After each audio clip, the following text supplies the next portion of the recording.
गुनाहों का देवता। लेखक धर्मवीर भारती। प्रकाशन वर्ष 1949। विधा हिंदी का कालजयी मनोवैज्ञानिक प्रेम कथा उपन्यास। परिचय एवं सामाजिक सांस्कृतिक पृष्ठभूमि। गुनाहों का देवता हिंदी साहित्य का वह मील का पत्थर है जिसने प्रेम, नैतिकता और मानवीय संबंधों की जटिलताओं को एक नए दृष्टिकोण से देखा। 1949 में प्रकाशित ये उपन्यास न केवल एक दुखांत प्रेम कथा है, बल्कि स्वतंत्रता के बाद के भारतीय मध्य वर्ग की मानसिकता, उसके द्वंद्व और आदर्शवाद के बोझ का सूक्ष्म चित्रण भी है। इलाहाबाद, अब प्रयागराज की पृष्ठभूमि में रची ये कथा एक ऐसे युग को दर्शाती है जहां पारंपरिक मूल्य और आधुनिकता के बीच टकराव हो रहा था। मुख्य पात्रों का सूक्ष्म विश्लेषण। चंद्र वो आदर्शवाद का पुतला है जो अपनी ही बनाई हुई छवि के नीचे दबकर रह गया। एक गरीब मेधावी छात्र के रूप में वो गुरु के प्रति कृतज्ञता, सुधा के प्रति शुद्ध प्रेम और स्वयं के प्रति उमड़ते आकर्षण के बीच फंसा रहता है। उसकी सबसे बड़ी त्रासदी यह है कि वो देवता बनना चाहता है, जबकि वह एक सामान्य मनुष्य है जिसमें सारी मानवीय कमजोरियां हैं। सुधा वो श्रद्धा, निर्मलता और एकनिष्ठ प्रेम का प्रतीक है। उसका प्रेम बचपन की श्रद्धा से शुरू होकर जीवन की गहरी भावना में बदलता है, लेकिन उसमें कभी स्वार्थ नहीं आता। वो चंद्र को पाने के लिए विद्रोह नहीं करती, बल्कि उसकी इच्छा या उसके त्याग को स्वीकार करके एक सामान्य जीवन जीने का निर्णय लेती है जो उसकी आंतरिक शक्ति को दर्शाता है। प्रमिला वो आधुनिक भारतीय नारी का प्रतिनिधित्व करती है, बोल्ड, स्वतंत्र और व्यावहारिक। वो चंद्र से प्रेम करती है और इसे स्वीकार करने में कोई संकोच नहीं करती।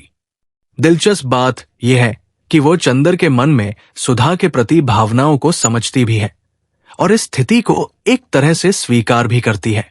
वो यथार्थ का प्रतीक है, जबकि चंद्र और सुधा आदर्श के प्रतीक है। सुधा के पिता प्रोफेसर वे गुरु शिष्य परंपरा और पितृसत्तात्मक स्नेह का प्रतिनिधित्व करते हैं। उनकी मृत्यु चंद्र पर एक नैतिक बंधन और जिम्मेदारी का और बोझ डाल देती है। कथानक का विस्तृत सार एवं मनोवैज्ञानिक संघर्ष। कहानी की शुरुआत एक पिता पुत्र जैसे पवित्र रिश्ते से होती है, जो धीरे धीरे एक वर्जित प्रेम के रूप में बदलने लगता है। चंद्र सुधा को देखता है, उसके जीवन को महसूस करता है, लेकिन वह इसे पाप की दृष्टि से देखता है। यहां उपन्यास एक गहरा प्रश्न उठाता है, क्या प्रकृति प्रदत्त भावनाएं वास्तव में गुनाह हैं, या फिर समाज द्वारा थोपे गए नियम ही उन्हें गुनाह बना देते हैं? चंद्र का संघर्ष 3 स्तरों पर है। व्यक्तिगत स्तर, उसका अपने आप से संघर्ष, अपनी भावनाओं को स्वीकारने और अस्वीकारने के बीच। सामाजिक स्तर, गुरु की बेटी और बहन के समान जैसे लेबल उसे डराते हैं। समाज क्या कहेगा? आध्यात्मिक नैतिक स्तर, उसकी अपनी आदर्शवादी छवि जिसे वो तोड़ना नहीं चाहता। पम्मी का प्रवेश इस संघर्ष में एक नया आयाम जोड़ता है। वो चंद्र के लिए एक यथार्थवादी विकल्प प्रस्तुत करती है, एक ऐसा रास्ता जो सामाजिक रूप से स्वीकार्य भी है, लेकिन चंद्र का हृदय तो सुधा के लिए धड़कता है। पम्मी के साथ उसका रिश्ता भागने का एक प्रयास है, एक ऐसा प्रयास जो असफल रहता है। चंद्र का त्याग और प्रस्थान उपन्यास का सबसे दार्शनिक और विवादास्पद बिंदु है।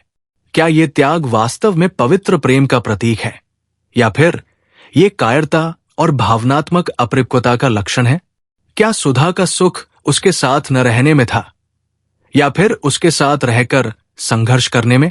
चंद्र शारीरिक दूरी चुनता है, लेकिन मानसिक रूप से वो सुधा से कभी मुक्त नहीं हो पाता।